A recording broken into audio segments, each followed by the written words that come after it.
greed always loses.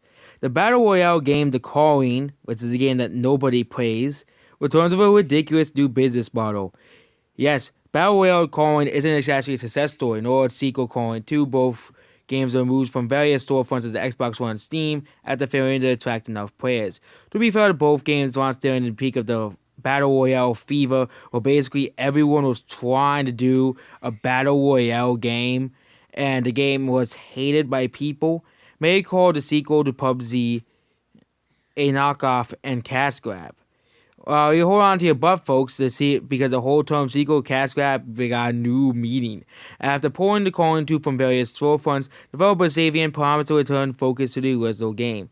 One thing emerged very clearly for us is the Calling 2 was not the game that you asked for, said Xavier, directors of operations when the game was pulled from Xbox One, nor was a game that was a worthy successor to the Calling. And yeah, will re-release on the Steam. Sometime in the future, instead of a free-to-play game, you'll spend $5.99 to purchase it. That might sound cheap, but accept that it's pay in order to play. Yes. $5.99 gets you the game before you can try it out before a day before you buy. Then every single match is free each day after that. After that, every single solitary match you need to pony up some more dough. Every single chance match will cost you until the next day's reset. This might be a terrible, no good revenue model. Of course it is. You're basically paying people to play a game.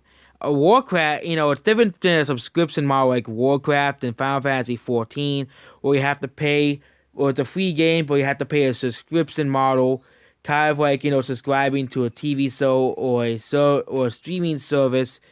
But yeah, basically Xbox Live Service basically on May 14th, Xbox One Now, PC rated for performance boost, but not free to play. If you ever played it, you have it. But basically, you have to pay to play a game. Yes, you have to pay to play a game. Essentially, it's essentially the old arcade model. You have to assert a quota every time you want lives. It worked a long time ago, but it doesn't work nowadays. Okay, we don't live in a day with arcade games. Most of these arcade games you can buy essentially for $2, but it's a pretty bad revenue model. Also, at least if an arcade you're out having fun somewhere, playing on machines that you don't own, and yeah, the Calling 2 is essentially trying to get your money, and yeah, hopefully this game flops, and I won't be surprised if a certain other company now wants to do the same thing. We all know who they are. We don't have to name the company. It is the company that's been guilty for greeing people out of money, basically EA. But yeah, that's basically it. Goodbye.